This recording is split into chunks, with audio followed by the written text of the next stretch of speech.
नमस्कार, मी मनीषा जयप्रकाश. आपण पाहत आहात लोकसंदेश न्यूज. पाहूया आजच्या सविस्तर घडामोडी. त्या कारखान्याचे पैसे कुठे गेले? शेतकऱ्यांना विचारण्याचा अधिकार नाही. प्रश्न विचारला तर अब्रू कशी काय गेली? मालेगावात आम्ही जाऊन कोर्टात भूमिका मांडू. दादा भुसे सत्तेचा गैरव्यवहार करत आहेत. दादा भुसे यांच्यासह सर्व मंत्री भ्रष्ट. या सरकारचा पाया आणि कळस भ्रष्ट. खोके मोजून हे सरकार आले आहे. कागदपत्रे आहेत समोर आणेल. या न्यायालयाचा आदर करावाच लागतो. काही न्याय मान्य नसेल तरीही. ही आमची ओळख. युद्धाला जायला प्रेरणा मिळते. त्यांचा रंग बदलला नाही आणि पक्ष बदलला नाही, विकलो नाही. शिंदे आणि अजित पवार बोलतायत ती भाजपची स्क्रिप्ट. उद्धव ठाकरे आणि शरद पवार यांना ठरविण्यासाठी भाजपचा प्रयत्न. चारित्र्य हनन करत आहे. खोटे आरोप. अल कायदा टेरेस असं काम होती तशी भाजप करत आहेत. भाजपनं पक्ष आणि घर फोडले. आता नेते तुटत नाही म्हणून चारित्र्यावर हल्ला केला जातोय. अजित पवार आणि मिंधे गटाने त्यांचा मार्ग निवडला नाही. त्यांनी तसे जावे. अजितदादा नाही बोलत नाहीत तर भाजप बोलतंय. शिवसेना आणि NCP महाराष्ट्राच्या अस्मितेसाठी काम करणारे पक्ष. यांना संपविते. भविष्यात महाराष्ट्र आणि देशात आमचे सरकार येईल. बॉम्ब हल्ले आणि आरोप करायचे हे आम्ही पाहिले आहे. काश्मीर इस्रायलमध्ये आम्ही पाहिलं. तसे भाजप काही लोकांना सोबत घेऊन उद्धव ठाकरे आणि त्यांच्या कुटुंबावर खोटे हल्ले करतात. पवार यांनी सांगितले होते भाजपात जा, तर मग परत का आलात? राजकारण आम्हाला पण कळतं. पवारसाहेब गेले का कुठे? पवारसाहेब पुरोगामी महाराष्ट्राचे नेते. ती अजित पवार यांची भूमिका. NCP आणि शिवसेना खतम करण्यासाठी भाजपाकडून षडयंत्र. संघाचे कटकारस्थान आणि कपट आहे. व्यक्तिगत टीका. वंश परंपरेनं तुम्हाला इथपर्यंत आणलंय हे विसरू नका. सिंघांनी याचं उदाहरण दिलं. त्यांचा विचार आहे. संघाचे षडयंत्र असेच असते. सरकार कुणालाही अटक करेल. कायद्यानं अडवता येत नाही म्हणून वैयक्तिक त्यांच्या समाजासाठी ते काम करत आहेत. जरांगे सरकारला धोकादायक वाटतात. मी उभा आहे, तुम्ही सगळे उभे आहेत.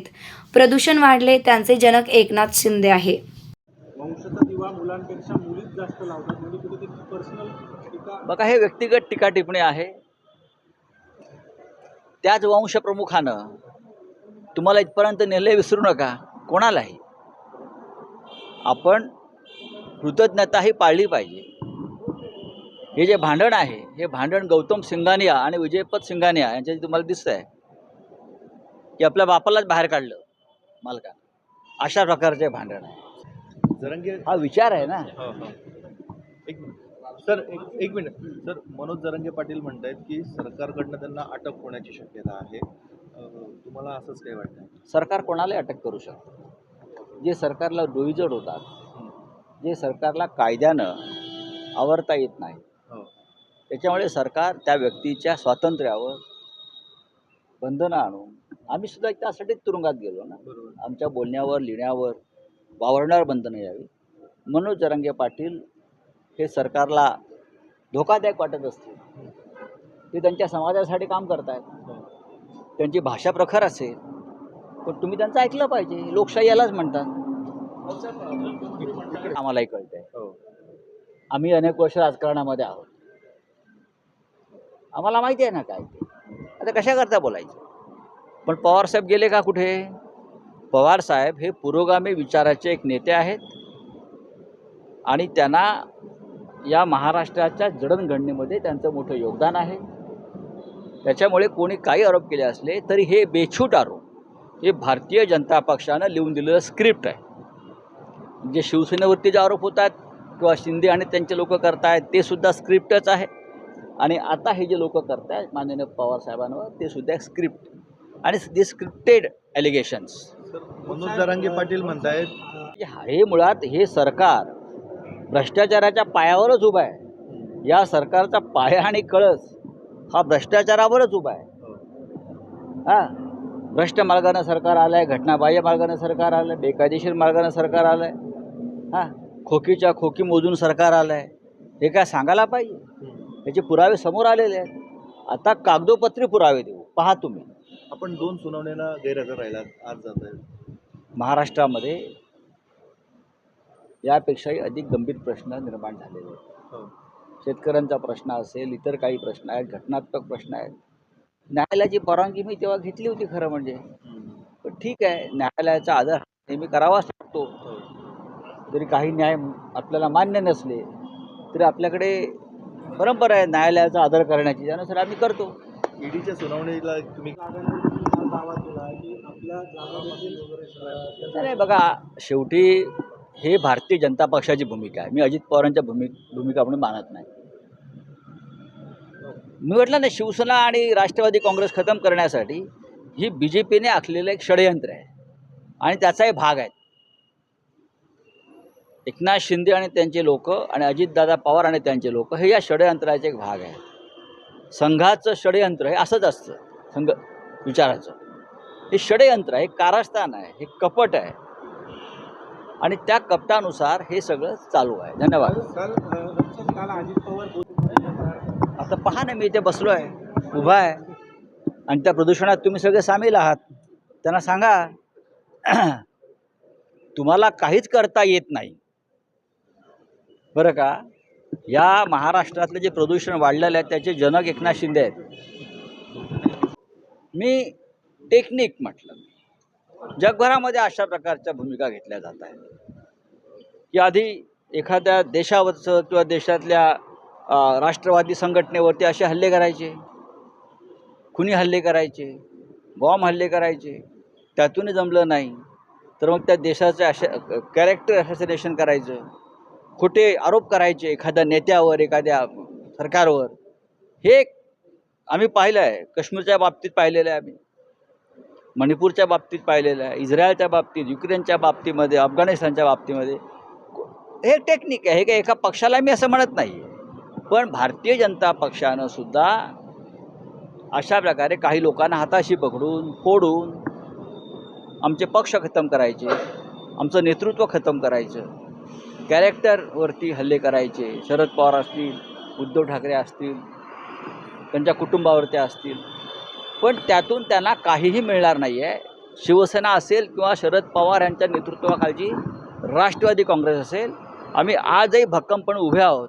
त्याच्यामुळे वारंवार अशा प्रकारच्या खोटे हल्ले, खोटे आरोप करत राहायचे.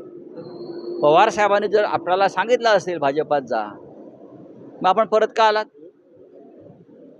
परत का आलं? लपून का? आणि आता तुम्हाला कोणी सांगितलं जायला? एकनाथ शिंदेलाही पवारसाहेबांनी सांगितलं का?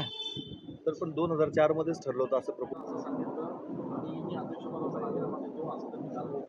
ही जे स्क्रिप्ट आहे, एकनाथ शिंदे किंवा त्यांचे लोक जे बोलत आहेत, अजितदादा किंवा त्यांचे लोक बोलत आहेत, हे स्क्रिप्टेड आहे, ज्याला म्हणतो ना, हे लिहून दिलेलं आहे आणि ही भाजपची भूमिका आहे.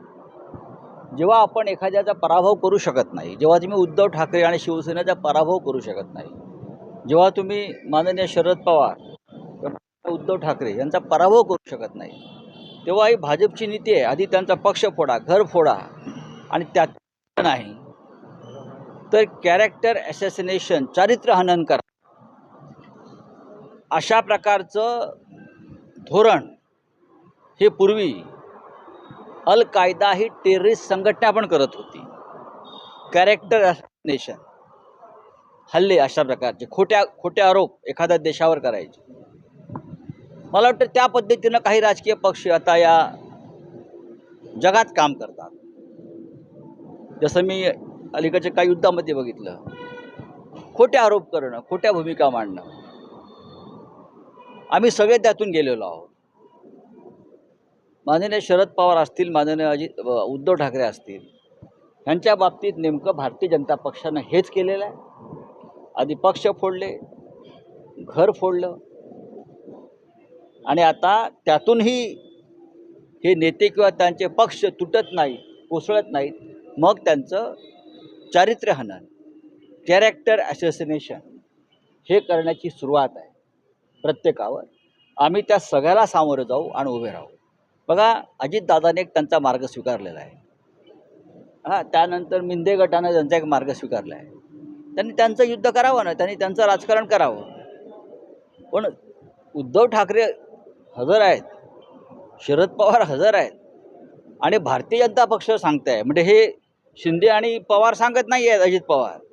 ही BJPची भूमिका आहे, पक्ष आमचा आहे. हे दोन्ही पक्ष भारतीय जनता पक्षाला खतम करायचे आहेत आणि शिंदे आणि पवार यांच्या माध्यमातून त्यांना शिवसेना आणि राष्ट्रवादी काँग्रेस पक्ष हे महाराष्ट्राच्या अस्मितेसाठी काम करणारे जे पक्ष आहेत त्यांना पूर्णपणे नेस्तनाबूत करायचे, पण ते शक्य नाही. आम्ही त्या सगळ्या पडझडीतून उभे राहिलेलो आहोत.